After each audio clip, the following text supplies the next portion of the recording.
오늘 우리가 함께 읽은 고린도전서 6장 말씀을 통해서 몸, 성령의 전이라는 제목으로 함께 하나님의 말씀을 살펴보고자 합니다. 부제는 혼전순결입니다. 올 것이 왔다 하고 생각하시는 분들도 있을 것이고 그가 많이 궁금했던 분들도 있을 거라 생각합니다. 혼전순결, 이거를 한 번쯤은 다뤄야겠다라고 생각했지만 제가 청년부 담당이 아닌지라 그런 기회가 별로 없었고, 얼마 전까지는 또 우리가 성경 한 권 한 권 넘어가면서 이렇게 말씀을 전했기 때문에 오늘 비로소 이렇게 여러분에게 또 주제를 가지고서 말할 수 있는 기회가 된 것 같습니다. 오늘 이렇게 혼전순결에 대해서 설교를 해야겠다라고 마음을 먹게 한 계기가 하나 있습니다. 청년 한 명의 질문이었는데요. 사실 그 질문은 저한테 한 건 아닙니다. 셀장한테 한 거고, 셀장이 류 목사님에게 물어봤고, 류 목사님이 이런 질문도 들어왔더라 라고 하면서 저한테 몇 달이 걸쳐서 들어온 질문입니다. 그러니까 누군지 몰라요. 모르는데 정말 흥미로운 질문이라서 한번 나눠보겠습니다. 질문을 요약하자면, 어차피 건너온 거니까 원본은 모르겠어요. 근데 제 귀에 들려온 질문의 내용은 이와 같습니다.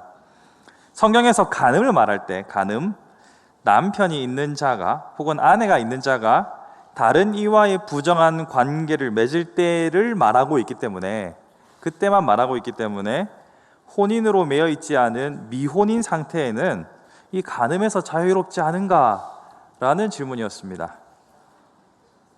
이해되셨죠?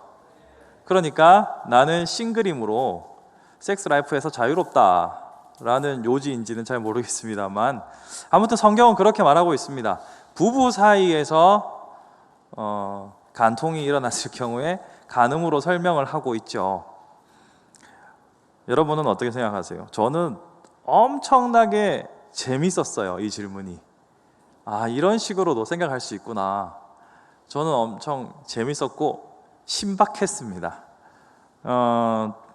이 질문에 대해서 여러분 셀장님들은 어떻게 답을 하시겠습니까? 제가 답을 하겠죠.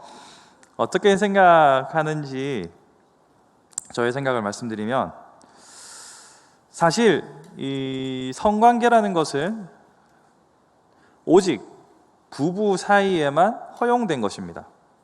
그러니까 그 다른 어떤 관계도 허락이 안 된 거예요. 근데 이제 부부를 중심으로 얘기하니까, 그럼 내가 유부남이 아니면, 유부녀가 아니면 자유한 거 아닌가라는 해석은 조금 잘못 확대 해석한 것이다 라고 답을 드릴 수 있어요. 그러니까 요 안에서만 가능한데 요 밖에서 다른 변수를 말한다고 해서 그게 허용이 되는 게 아니죠. 특별히 오늘 본문을 보시면, 오늘 본문에서 창녀와 합한 자는 그와 한 몸인 줄 알지 못하느냐라고 말하고 있죠. 여기서 창녀가 언급된 이유는요, 이때 당시에 몸을 파는 여성은 오늘날의 몸을 파는 여성과는 조금 다릅니다. 그러니까 성매매업자와는 조금은 다릅니다. 왜냐하면 이때는 종교적인 제의에 필요한 한 형태가 섹스였어요.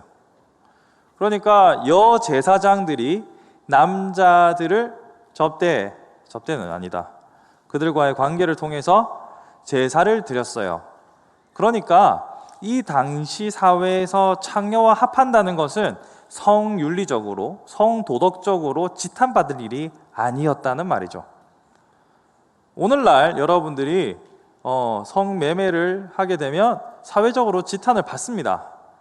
제가 군에 있을 때, 제가 장교로 있을 때, 그때 성매매 특별 단속을 한참 하고 있던 때였기 때문에 제가 병사들을 휴가 보낼 때는 항상 성매매 하지 마라, 걸리면 영창이다, 군 생활을 더 하고 싶으면 가라, 이렇게 늘 얘기했더랬어요. 그러니까 이 사회 안에서도 성매매는 윤리적으로 또 법적으로 문제가 있는 내용입니다. 하지만 이 시대에는 아니었던 거예요. 이 시대에서는 그런 건 일상적인 문화였던 겁니다. 그런 사회의 범주를 생각한다면, 지금 바울이 말하는 건 부부에게만 허락되고 누구에게나 다 열려있던 그 창기들조차도 금했다고 하는 건 그 시대를 훨씬 뛰어넘는 엄격한 금기를 지금 말하고 있는 거예요. 다시 말해서 바울은 성은 오직 부부 안에서만 허락되었다. 가장 낮은 수준의 성윤리의 규범조차도 허용하지 않는 거예요. 예외 없이 오직 부부 사이에서만. 그래서 지금 오늘 고린도전서 6장을 읽었잖아요. 집에 가서 7장을 읽어보십시오. 7장을 읽어보시면 야, 성욕을 참지 못하겠거든 무조건 결혼해라 라고 합니다. 그런데 내가 날 때부터 성욕이 별로 없어요 라고 하는 사람은 그것은 네가 은사를 받은 거니까 혼자 독처해도 좋으나 내 음욕이 감당이 안 된다 라고 하면 무조건 결혼하라고 합니다. 그런 의미에서 자유로운 남성은 잘 없어요. 그래서 여러분 속히, 제가 아까 말씀드렸죠, 광고하면서 속히 출산하는 은혜가 있기를, 빨리 결혼하라는 말입니다. 그런데 여러분 여기서 또 한 가지 우리가 주목할 점이 있어요. 사회 문화적으로 여기서 창녀와 합하는 것이 사회적으로 전혀 거리낌이 없었잖아요. 이렇게 문화는 무서운 거예요. 그 문화가 가지고 있는 그 힘이라는 것은 사람의 삶을 전체적으로 바꿔요. 이런 사회에서는 창녀와 합하는 것에 대해서 아무도 손가락질하지 않는단 말이죠.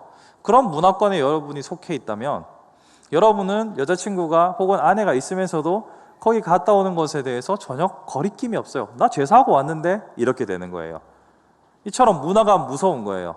왜 제가 이 이야기를 하냐면 지금 여러분이 살고 있는 이 시대의 문화와 여러분들은 얼마나 분리되어 있는가를 묻고 싶은 거예요. 자, 여러분의 시각에 대해서 한번 생각해 봅시다. 여러분 마법사 들어보셨죠? 마법사 안 들어봤어요?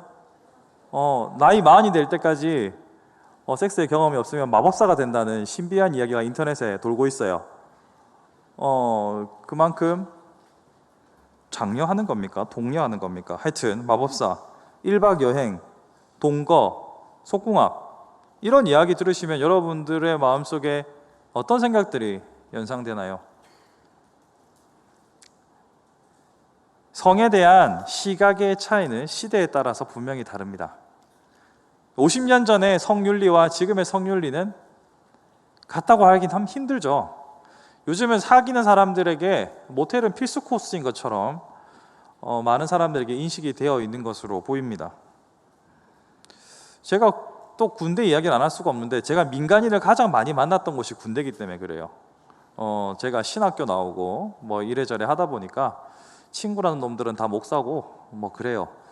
하여튼 군에 있을 때 제가 충격을 많이 받았습니다. 제가 중대장이니까 병사들이 아무래도 저랑 최소한 5살, 6살 차이 나잖아요. 근데 이놈들이 처음 성을 경험했던 시기가 엄청 빨라요. MSG 좀 뺀다 쳐도 만만치 않은 나이입니다. 그러니까 그때 제가 평균을 냈을 때 나이가 17세였거든요. 그러니까 MSG 좀 빼면은 약 18세에서 19세 정도로 평균치가 나오더라고요. 그렇게 따지면 사회에서, 세상에서 바라보는 성에 대한 관념은 우리랑 달라요. 그런데 이것은 50년 전과 비교하면 또 다르겠죠. 그러니까 세상 속에서 성에 대한 시각은 계속 바뀌어 왔어요. 반면에 기독교인의 성에 대한 인식은 많이 변할까요? 아니요. 성경이라는 기준점이 명확하기 때문에 그 변화의 폭이 크지 않습니다. 거의 없다고 봐야 돼요. 그런데 우리는 성경이라는 기준이 있잖아요. 근데 성경이라는 그들의 공통된 기준이 없는, 좀 다르게 표현하면 포스트 모더니즘 사회에서 절대적인 가치를 주장할 수 없는 세상과 우리가 성에 대한 인식이 별 차이가 없다. 이것은 뭔가 문제가 있다는 얘기예요. 우리에게는 명백하게 성경이 말하는 기준이 분명히 존재합니다. 성에 대해서는 오직 부부 사이에서만 허락된 것이라는 명백한 기준이 있어요. 하지만 세상 사람들의 가치와 별 차이가 없다면 우리는 성경적 표현으로 하면 맛을 잃은 소금에 도달해 있을지도 모른다는 거죠. 특히 혼전순결이라는 말이 성경에 안 나와요. 여러분 성경 앱 꺼내가지고 혼전 순결 검색해보면 성경에서 자료가 안 나옵니다. 그러니까 제가 여러분뿐만 아니라 다른 청년부들도 많이 봐왔을 거 아닙니까? 그 안에서 사고 치는 놈들이 항상 사고 치시는 분들이 항상 이런 말을 해요. 성경에 혼전 순결 없지 않냐 라고 말합니다. 여러분, 성경에는 놀랍게도 삼위일체란 말도 안 나옵니다. 무슨 말인지 아시겠죠? 성경에서 그대로 용어를 쓰고 있지는 않더라도 그 내용을 정리해서 추출된 선택된 용어가 삼위일체고 동일하게 혼전 순결이란 말이 나온 거예요. 그런데 이 어원을 따지고 가보면 혼전 순결이라는 것은 우리의 용어는 또 아니에요. 여러분 생각해 보시면 조선시대나 아니면 1960년대, 70년대 대한민국을 생각해 보시면 혼전 순결은 기독교만의 독자적인 가치가 아니었어요. 이 한국 땅에 만연해 있는 모두의 공통된 생각에 가까웠죠. 그렇지 않습니까? 이때 당시에는 결혼 전에 아이를 가지는 것에 대해서 최소한 부끄러워했어요. 사회에서요. 근데 요즘은 분위기가 바뀌어가지고 혼수라고 당당하게 말합니다. 근데 제가 그들을 비판할 생각은 없어요. 왜냐하면 저희랑 같은 기준을 갖고 있지 않으니까, 그 사람들한테는 기준이 없으니까 저는 오히려 칭찬합니다. 왜냐하면 사고치고 애가 생겼는데 지우지 않고 결혼까지 갔으니까 기준이 없는 너희로서는 훌륭한 선택을 했다라고 저는 생각합니다. 여러분이 그러면 안 돼요. 여러분이 그러라는 말은 아닙니다. 그러니까 우리는 이 혼전 순결이라는 말에 대해서 다시 한번 생각해 볼 필요가 있어요. 엄밀하게 성경적인 용어로 생각해 보면 혼전 순결이 아니라 혼외 순결이라는 말이 더 적합하다고 생각합니다. 그러니까 혼인이라는 관계, 이 테두리 밖에서는 무조건 우리는 순결해야 한다는 거예요. 그러니까 정식으로 교회에 여러분, 혼인은 어느 시점으로 생각하실 거예요? 혼인신고 날짜를 기준으로, 아니면 우리들이 결혼을 하기로 약속한 날로부터? 우리는 성도기 때문에 교회에 공인된 시점으로부터 결혼으로 여기는 겁니다. 그러니까 우리들이 결혼하기로 마음먹었다고 함부로 하시면 아니 됩니다. 어쨌거나 어디서 아멘이 들린 것 같은데 오늘 이런 설교는 아멘하기도 좀 어렵죠. 괜히 어쨌거나 여러분 침묵하셔도 됩니다. 잘 들어보세요. 그래서 혼전 순결이라는 말보다는 혼외 순결이라는 말로 우리의 모든 삶의 영역에 있어서 결혼이라는 테두리 밖에서의 모든 성적 행위에 대하여서 스스로 경계하는 태도가 매우 필요합니다. 여러분들의 마음이 어떤 분들은 무거워지는 분도 있을 테고 어떤 분들은 그냥 아무 생각 없이 듣는 분도 있을 겁니다. 그런데 무거워지는 분이든 아니면 그렇구나라고 생각하시는 분이든 모두 다 경계해야 하는 것은, 이 선을 넘어가는 것은 한순간입니다. 특별히 사회가 이것에 대해서 아무도 거리낌 없이 말하고 있기 때문에 우리는 자칫 거기에 동조되어서, 혹은 우리의 마음이 거기 땡기니까 합리화해서 언제든지 그 선을 넘어가기가 쉬운 시대에 살아가고 있어요. 여러분, 옛날에 모텔 앞에서 사람들이 지나갈 때는 엄청 삐죽삐죽하면서 주위를 살피면서 이렇게 출입을 했었어요. 근데 요새는 당당하게 나옵니다. 머리도 다 안 말리고 나와요. 그게 시대적 분위기가 다르구나 라고 저는 생각합니다. 제가 여러분들도 구서역 셔틀 나가보면 구서역 2번 출구 앞쪽에는 모텔들이 쭉 있잖아요. 거기서 커플들이 나올 때 해맑게 웃으면서 신나게 자유롭게 나오고 있는 것을 보면 성에 대한 인식이 많이 달라졌구나라는 걸 느낄 겁니다. 그렇다고 해서 여러분이 자유로워지면 안 된다는 거죠. 죄는 죄니까. 그런 의미에서 혼전 순결이 아니라 혼외 순결이라는 말을 기억하면서 우리 스스로를 지키는 노력이 필요합니다. 자, 그러면 왜 우리를 지켜야 하는가? 왜 우리가 이러한 범죄로부터 스스로를 엄밀하고 철저하게 지켜나가야 하는가에 대해서 한번 생각해 봅시다. 사실 크게 고민할 건 없습니다. 성경은 죄라고 하니까요. 죄는 무조건 피해야죠. 할 수 있는 대로 안 지으려고 애를 써야 하는 것이 맞죠. 그런데 예수님께서는 이렇게 말씀을 하셨어요. 간음에 대해서 마태복음 5장 27절과 28절에 간음하지 말라 해놓고 너희에게 이르노니 음욕을 품고 여자를 보는 자마다 마음에 이미 간음하였느니라 라고 말씀하십니다. 이 말씀은 예수님의 아주 엄격한 기준을 볼 수 있어요. 즉 간음에 대해서 음욕과 동일시하시는 모습이죠. 나중에 여러분들이 점점 성경을 배워가면 아시겠지만 예수님은 구체적인 지침을 주는 게 아니라 우리가 도달해야 할 목표를 계속 던져주십니다. 한 번 더 설명해 드릴게요. 예수님께서는 이리 하라 저리 하라라는 거는 사실 별로 없어요. 오리를 가자 하거든 심리를 가고 오른뺨을 때리며 왼뺨도 대고 이런 거 외에는 대부분 너희가 어떤 수준에 이르러야 하는지에 대한 목표를 말씀해 주십니다. 근데 그 목표를 말씀하시면서 이번에는 엄청 남성 형제분들에게는 정말로 힘든 가혹한 미션을 주시는 거예요. 마음의 음욕을 품는 자마다 다 이미 간음하였다. 자, 이 말씀에 대해서 두렵고 떨리는 마음으로 받으면서 마음과 생각을 지키려고 애쓰는 A라는 그룹이 있습니다. 반면에 B라는 그룹은 이러나 저러나 죄인 거 갈 때까지 가보자 하는 그룹이 있습니다. 여러분은 어떤 그룹? 대답하지 마세요. 예. 그러니까 기왕 이렇게 된 거, 죄 짓는 거 화끈하게 가자라고 하는 부류도 있어요. 아, 난 이미 글렀어. 이렇게 하면서. 자, 이거에 대해서 어떻게 생각하십니까? 마태복음 5장 27절, 28절에서 예수님께서는 간음과 음욕을 동일시 하셨어요. 그런데 29절에 가서는 뭐라고 하시냐면 내 오른 눈이 너로 실족하게 하거든 빼어내버려라. 네 백체 중 하나가 없어지고 온몸이 지옥에 던져지는 것이 유익하여. 눈으로 음욕은 눈으로 거의 오잖아요. 근데 눈으로 간음을 했어요. 그러면 눈을 뽑아버려라 이렇게 하시는 거예요. 뽑아버려라. 그만큼 죄에 대해서 엄중하게 말씀하시는 거예요. 그 말인즉슨 죄는 죄다 이거죠. 그런데 여기서 우리의 이제 난제는 기왕 눈을 뽑을 만큼 죄라면 나는 기필코 하고 말리라 뭐 이런 사람들에게 주는 교훈이 있습니다. 구약 성경의 죄는 세 가지 용어로 나오는데 오늘은 두 가지만 다룰 거예요. 먼저 하타라는 말입니다. 표적을 벗어났다.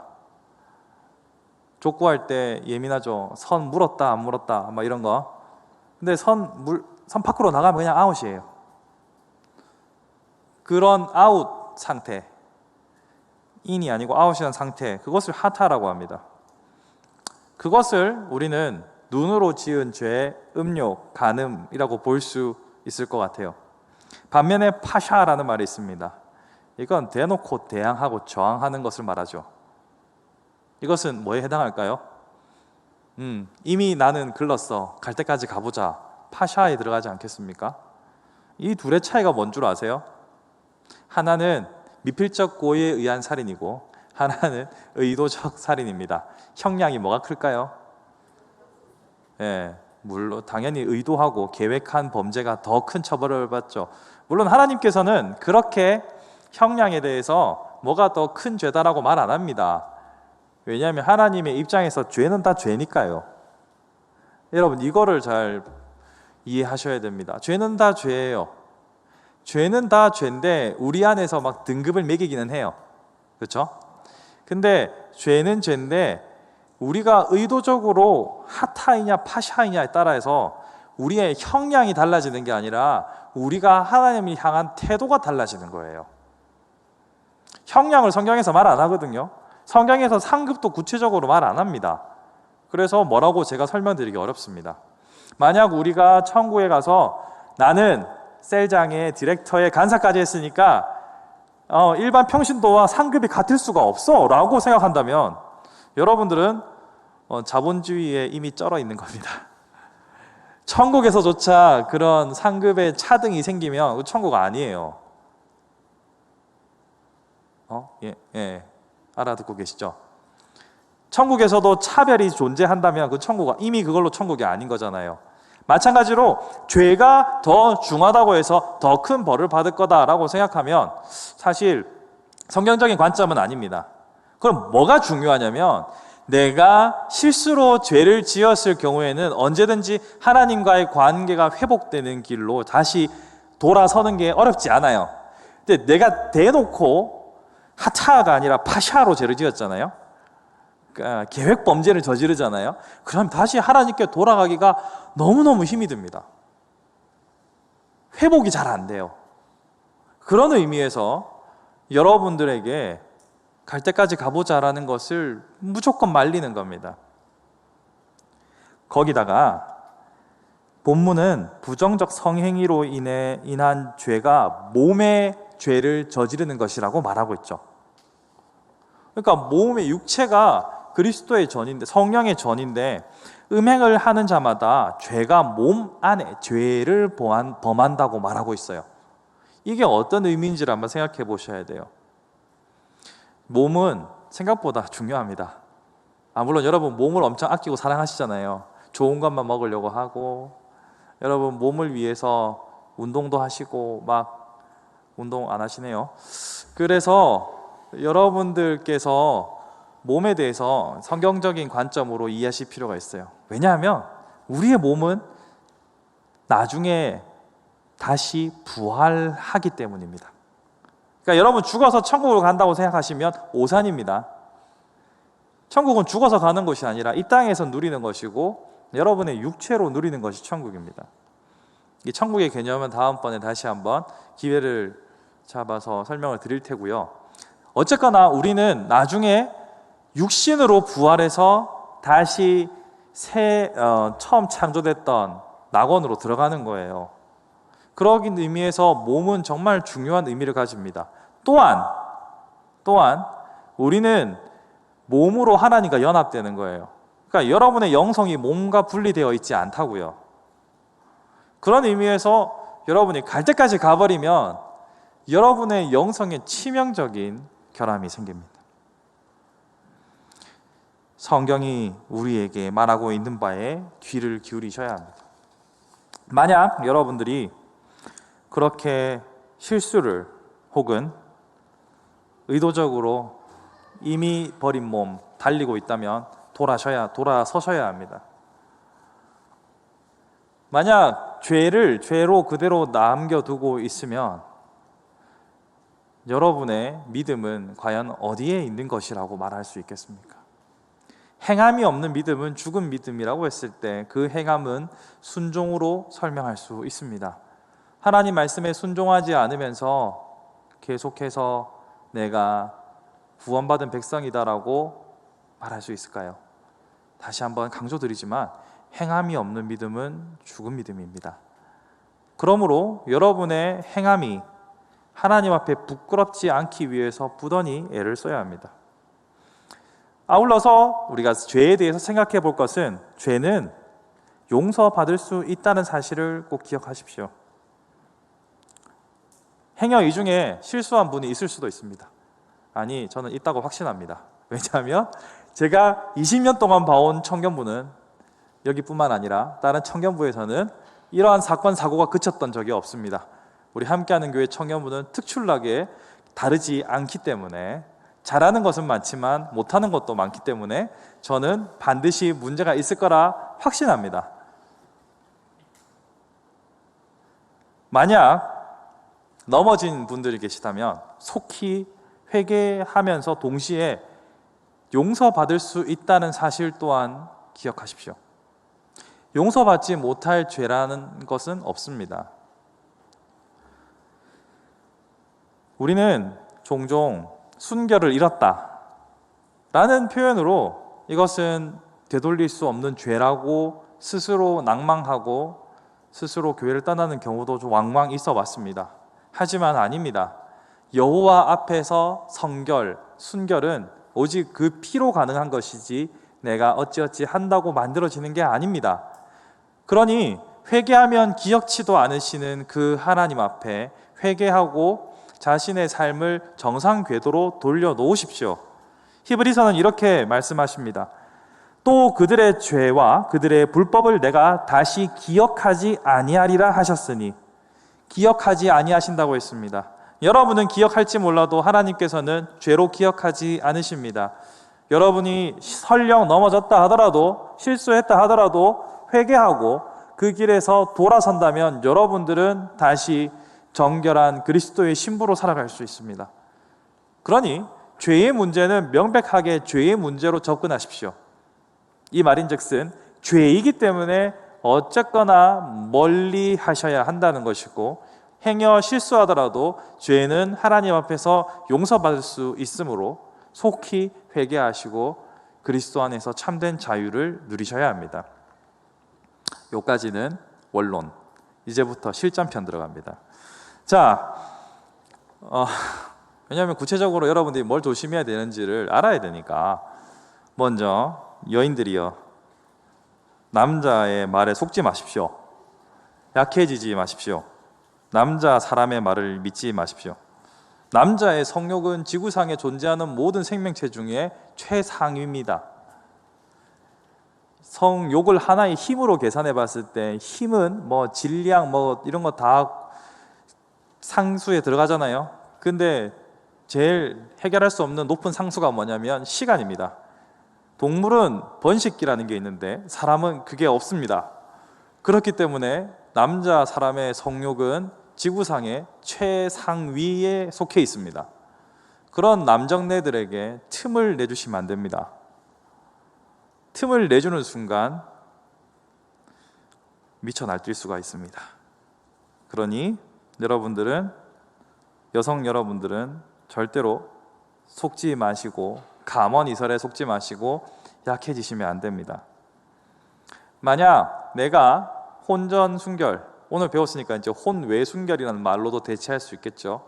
혼외순결을 주장하는데 나의 신념을, 나의 신앙을 지켜주지 않는 대상은 진정 당신을 사랑하는 것이 아닙니다. 자신의 성욕에 몰두해서 상대방의 신념을 받아들이지 않는다, 그러한 사람은 계속해서 당신을 바꾸려고 할 것입니다. 그런 사람 원하십니까? 뭐 원한다면 어쩔 수 없고. 형제 여러분들, 여러분들의 성욕은 어떠한 변명으로도 죄가 아닐 수 없다는 것을 인정하셔야 됩니다.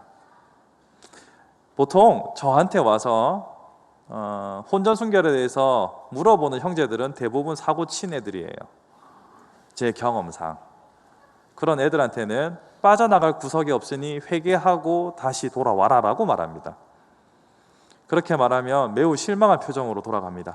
마치 모든 재산을 버리고 가난한 자에게 나눠주라고 했을 때의 그 부자 청년의 표정을 볼 수 있습니다. 쉽지 않아요. 그렇지만 이 신념을 지켜나가는 것에 서로가 애를 쓰고 노력해야 합니다.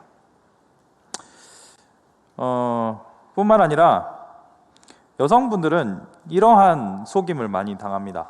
그러니까 상대방이 계속 요구하는데 내가 거절하면 이 사람이 나를 떠나지 않을까, 가라 하십시오, 그런 거 필요 없습니다. 여러분, 마음 약해지시면 안 돼요. 여러분, 그 사람이 중요한 게 아니고 여러분이 먼저입니다. 여러분이 없으면 관계도 없는 거고 그 사람도 없는 겁니다. 여러분이 하나님 앞에서 범죄함으로 인하여 가슴을 치며 회개하는 그 시간들이 결코 고통스럽지 않다고 말 못합니다. 여러분 스스로를 지키시는데 애를 쓰십시오. 여러분, 그거 안 해준다고 서서하고 삐져갖고 가면 땡큐예요. 그거 안 해준다고 투덜대면서도 계속 붙어있다, 그러면 이 놈은 뭔지 쓸만한 놈이 되는 겁니다. 여러분, 사람을 시험해보는 방법은 여러 개가 있습니다만 이것만큼 좋은 게 없습니다. 왜냐하면 나는 죄도 안 짓고 서로에게 집중할 수 있거든요. 다른 여담입니다만 만약 여러분이 이 선을 넘잖아요. 그러면 여러분의 데이트는 모텔로 끝납니다. 장담합니다. 절대로 여러분들이 죄라는 사실을 인지하고 스스로를 지키셔야 합니다. 자, 그 다음 두 번째는 감정에 대한 이야기입니다. 여기서 사랑한다는 말은 점점 미안하고 억지로 한 것뿐인데 넌 좋아하고. 이 가사가 가슴을 후벼 파더라고요. 예? 왜냐고요? 저의 지난 과거들을 생각해 보면 사랑이 항상 뜨겁고 유쾌한 것만은 아니었어요. 어떤 때는 의무감에 따라서 만나고 헤어지고를 반복했죠. 그런 것이 비단 저의 일만은 아니고 모두에게 있는 일입니다. 생로병사의 비밀을 보시면 여러분 나중에 찾아보세요.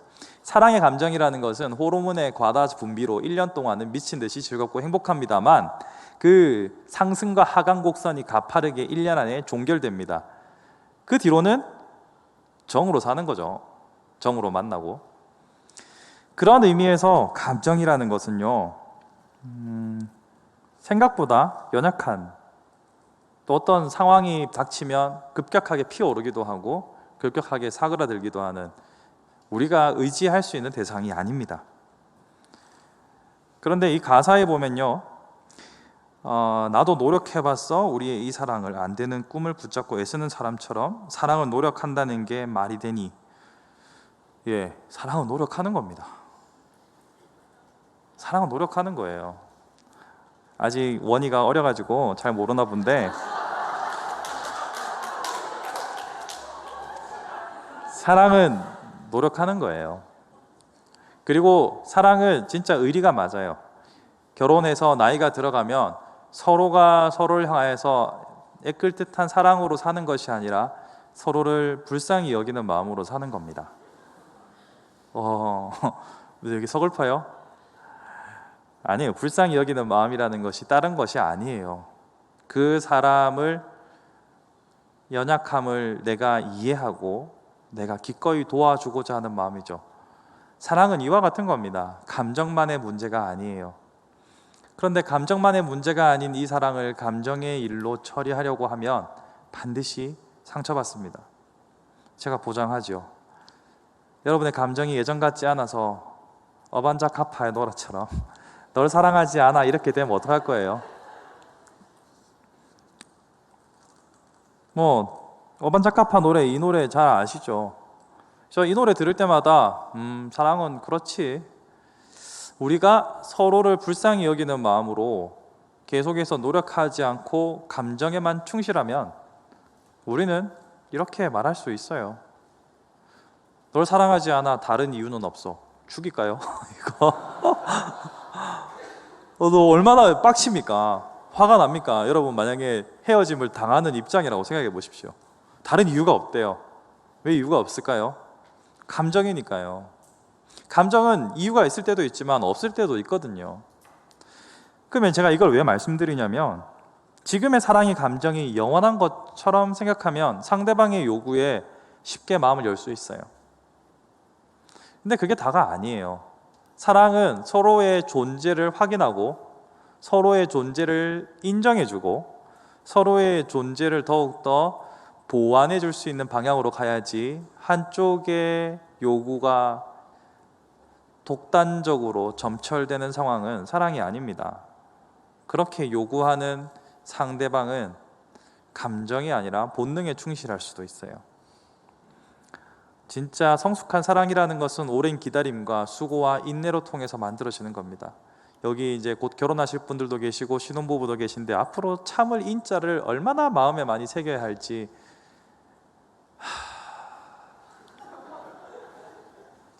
그게 사랑입니다. 그러니 여러분들이 지금 꿈꾸는 감정의 환상에서 벗어나셔야 합니다. 그래야만 여러분의 육체를 지킬 수 있습니다. 그러면 진정 사랑하는 법을 배울 수 있습니다. 감정에만 매몰되지, 물론 감정으로 시작을 해요. 감정으로 시작하지만 감정에만 매몰되지 않고 여러분의 눈을 크게 떠서 다양한 사람들의 목소리와 다양한 관점들로 상대방을 지켜보면서 그리스도인의 연애를 해보시기 바랍니다. 그리스도의 연애는 상대방을 통해서 자신을 발견하고 상대방의 허물을 덮어주는 연습을 하는 장이어야 합니다. 여러분의 욕망의 분출구가 아니라고요. 세 번째로 경계를 세우셔야 합니다. 자, 여기서 귀를 쫑긋하시는 분이 있겠죠. 크리스찬 연애의 스킨십은 어디까지 가야 하는가? 아, 정말 고광재 목사님이 네 맘대로 해라라고 했습니다, 그때. 그거 뭐 말린다고 말려지는 것도 아니고 뭐 일견 만든 말입니다.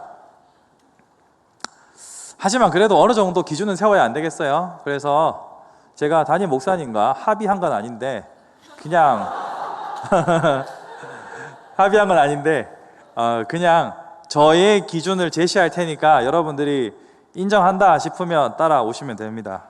자, 지금부터 제가 선을 정해드립니다. 자, 옷을 입었을 때 이 노출되는 부위 있죠. 예, 노출되는 부위까지는 입 맞추셔도 좋습니다. 만약에 자매가 샌들을 신고 왔다 그러면 발에 입 맞추셔도 좋아요. 그러니까 이게 반팔까지는 봐줄게요. 반팔까지는 목은 좀 위험한데 어쨌거나 노출되는 부위까지는 입 맞춤을 허락합니다. 그러면 내가 노출되는 부위라고 했죠. 그러니까 혀 안 돼요. 혀 안 돼. 혀 안 됩니다. 혀 금지. 침 뺏어 먹기 금지. 노출되는 부위에 입 맞춤은 허락합니다. 물론 이게 법은 아니에요. 근데 저의 권장 사항이죠. 이 권고 사항은 매우 유익합니다. 여러분 FDA 권고 사항 이런 거 잘 따르시잖아요, 그죠? 결론은 이렇습니다. 물론 여러분 다른 이거 하면 안 돼요, 뭐 하면 안 돼요. 여러분 앉으면 눕고 싶고 누우면 자고 싶은 게 사람입니다. 자꾸 선을 넘어가려고 하지 마십시오. 또 한 가지 더 있다. 1박 안 됩니다. 한 공간에서 같이 밤을 지새지 마십시오. 여러분이 고자가 아닌 이상 못 이깁니다. 장담컨대 여러분은 인생에 있어서 성욕이 가장 정점에서 약간 내려온 정도이기 때문에 여러분은 매우 화약고와 같은 상태입니다. 스스로 화약은 불을 피하셔야 합니다. 1박 2일로 가고 싶다 그러면 셀원들을 데리고 가십시오. 그렇게 셀원들을 데리고 가서 셀원들 염장을 지르든지 그건 알아서 하시고 각방을 쓰시는 방법을 쓰셔야 합니다. 안 그러면 넘어집니다. 여러분이 내가 평소에 영적 상태가 좋으면, 내가 성령 충만하고 은혜가 충만하면 나는 안 넘어질 거야 라고 생각하면 오산입니다.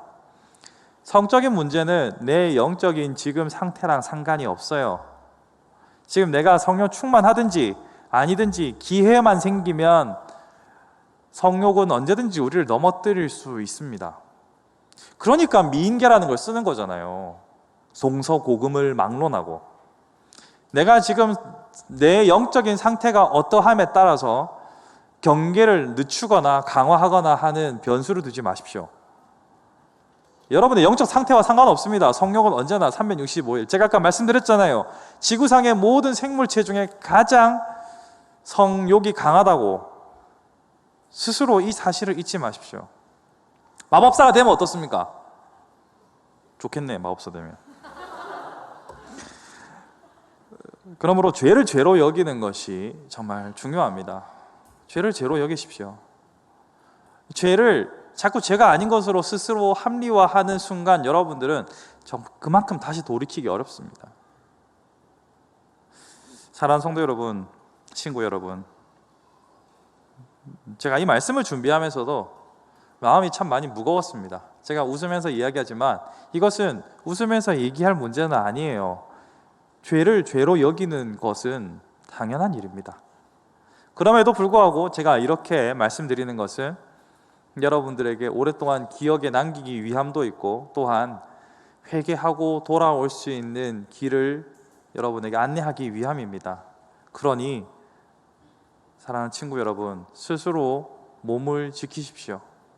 어떠한 이유로도 우리의 순결은, 우리의 영적, 육체적 순결함은 포기할 수 없는 일입니다. 뿐만 아니라 만약 실수했다 하더라도 돌이키고 회개한다면 기꺼이 용서하시고 기억조차 않으실 그 하나님 앞에 여러분들의 마음을 쏟아 놓으십시오. 그것이 사는 길입니다. 그것이 회복의 길입니다. 여러분 여러분들이 하나님 앞에서 이러한 죄를 지었을 때 마음에 오는 양심의 가책과 아픔들이 여러분의 신앙이 깊어질수록 더욱더 아플 수 있습니다. 저는 여러분들이 먼 길을 돌아가지 않기를 바랍니다. 바르게 하나님 앞에서 온전히 행할 수 있기를 바랍니다. 세상의 시각에 무분별하게 타협하지 말고 죄를 죄로 여기는 지혜를 갖출 수 있는 저와 여러분들이 되기를 바랍니다.